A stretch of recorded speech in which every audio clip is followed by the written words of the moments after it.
Hello good people, balik lagi sama aku Ganjar kayak Pepper Clouds. Oke teman-teman, untuk video kali ini aku kedatangan salah satu temanku. Jadi kalau misalnya kalian nonton storyku kemarin atau hari ini, itu kalian udah lihat kan? Aku juga open pertanyaan ke kalian kalau misalnya kalian pengen tanya-tanya tentang apapun lah pokoknya sama narasumber yang satu ini. So teman-teman, langsung aja daripada kelamaan kita mulai untuk ngobsans alias ngobrol santai.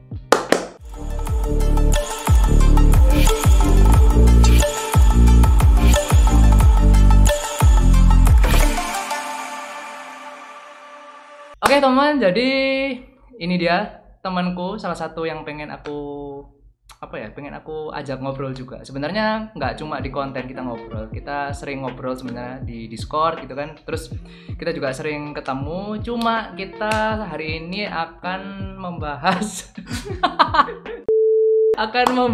tentang perdesainan duniawi ya. Jadi karena banyak teman-teman yang tanya juga ke Instagramku tentang desain-desain gitu kan. Entah itu nanti tanyanya tentang gimana caranya bisa gambar seperti ini, sampai kasus yang lagi banyak terjadi, nggak cuma di sini aja. Banyak ilustrator terutama di Indonesia yang banyak dijiplak gitu ya, banyak dicolong gitu kan sama orang-orang atau ilustrator lain gitu. Nah, kita akan bahas kali ini. So, sebelum aku mulai, kayaknya kita kenalan dulu nih. Mungkin udah ada yang kenal, cuma mungkin kita kenalan lagi sama ya si anak satu ini ya. Ini santai aja cuy. Ya, kita santai aja. Jadi tanya-tanya apa nih? Mungkin cerita-cerita aja deh. Oh ya, kemarin aku sempat baca juga salah satu artikel di Instagram. Aku lupa akunnya apa. Cuma Gogon atau Yugoi ini kemarin tuh masuk salah satu bisa dibilang kayak ilustrator berpengaruh gitu ya, salah satu logo kreator atau apa sebutannya apa sih kalau misalnya gambar-gambar logo-logo e-sport gitu, logo desainer gitu ya, logo desainer yang menurutku sih udah patut diperhitungkan dari nggak cuma lokal gitu, interlokal bahkan internasional gitu kan. Udah banyak klien-klien luar yang ngerjakan logo di Yugoi ini. Sebelum aku ke pertanyaan kasus yang kemarin nih, yang banyak menyita lumayan netizen gitu, yang kepo-kepo. Sebelum kamu gambar logo-logo e-sport gitu ya, e-sport apa? E-sport ilustrator apa? E-sport apa sih ya, namanya? logo e-sport logo gitu ya. Kan aku ngerti sebelum kamu ke sana itu gambar apa gitu kan. Nah, kamu bisa ceritain nggak ke teman-teman di sini apa sih yang kamu lakukan sebelum ke ranah ini? Apakah langsung ke gambar-gambar logo atau nge-reward logo orang? Sebelumnya ngapain sih gitu? Awalnya sih lebih ke ini, ilustrasi.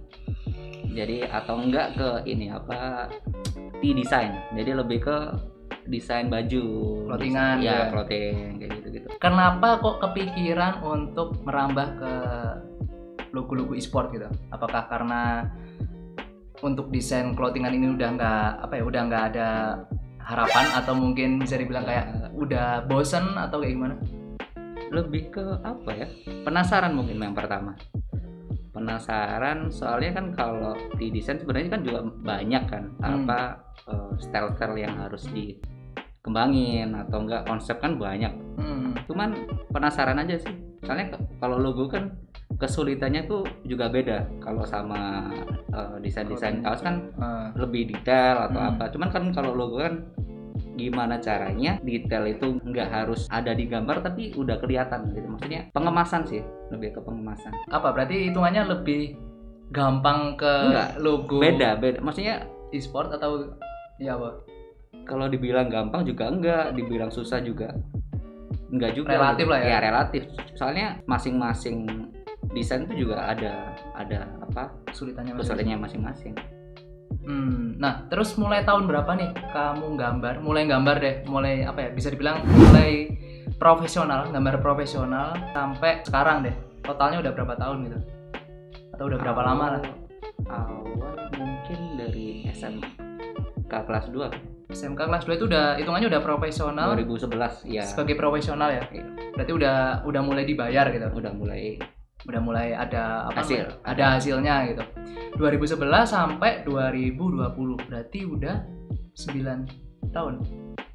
Kurang lebih 9 tahun cuy. Jadi Ya kalau misalnya kalian lihat di mana Instagramnya atau mungkin di Twitternya si Yugo ini, emang ya nggak kaget gitu kalau misalnya hasilnya udah seperti itu, karena udah 9 tahun. Beda mungkin sama kalian atau kita nih yang masih merintis, masih mungkin belum ada setahun atau mungkin masih baru-baru nyoba kayak gitu. Tapi ya itu suatu proses ya kalau menurutku, karena hasil yang baik itu emang nggak bisa instan gitu, harus Ada perjuangan lah, ada proses iya, lah. ada prosesnya gitu, nggak bisa ujuk-ujuk langsung bagus gitu kalau mau bagus. Peralihan nih kan, kalau aku ngerti sebenarnya, cuma aku pengen dia sharing aja ke kalian gitu. Jadi udah mulai 2011 itu berarti gambar buat clothingan atau gambar macam-macam atau gimana? 2011 emang lebih ke dulu kan emang lagi boomingnya clothing, jadi masih ngikut musim sih. Berarti gambar-gambar buat brand-brand clothing Iya, gitu. brand clothing lokal. Itu sampai tahun 2013 mungkin. 2011 sampai 2013. 2013 itu terus ngapain lagi? Stepnya tuh gimana? Kemana? Kan kalau awal kan lebih desain grafis ya, jadi kayak kita nggak gambar, cuman kita buat suatu desain langsung digital gitu, kayak misal tipograf atau misal lebih ke desain simple sih. Cuman kalau yang 2013 sampai 2016an itu ya coba yang gambar, bikin style sendiri atau gimana. Nah, kalau dulu nih, ini aku juga sempat nyinggung beberapa pertanyaan dari followerku di Instagram. Ada yang nitip pertanyaan, dulu waktu awal gambar itu apakah langsung ke digital atau lewat kayak kertas di scan dulu atau kayak gimana? Awal dulu. Awal banget nih pertama. Apa ya? Siap. Ya emang biasanya gitu. Iya. Jadi emang gitu. Dulu tuh emang berangkat dari kita gambar. Aku gambar di kertas gitu kan. Ya udah, jualan gambar yang di kertas itu. Misal kalau ada orang atau klien yang suka, ya bakal aku proses ke digitalnya. Jadi awalnya emang dari gambar di kertas itu. Kertas itu terus di scan gitu ya? Apa diapain? Belum punya scanner dulu Kak. Terus di foto di HP. Terus dimasukin ke laptop, Corel apa? Ya, Corel atau Photoshop. Terus di lagi manual. Iya. Bisa langsung di coloring, bisa langsung biasanya sih lebih ke retrace, jadi di trace ulang gitu. Nah itu udah langsung pakai. Kalau sekarang kan aku ngerti dia pakai pen tab gitu ya. Kalau dulu apakah langsung pakai pen tab atau pakai mouse nih satu-satu di detailin dia? Dulu ya pakai mouse Pak. Pakai mouse gitu ya? Aku pakai mouse. Pen itu 2016-2017. Baru pakai pen. Itu pun emang disuruh sih. Kan awalnya juga bingung, maksudnya aneh gitu kan. Kalau hanya udah biasaan pakai mouse belum kebiasa aja kan.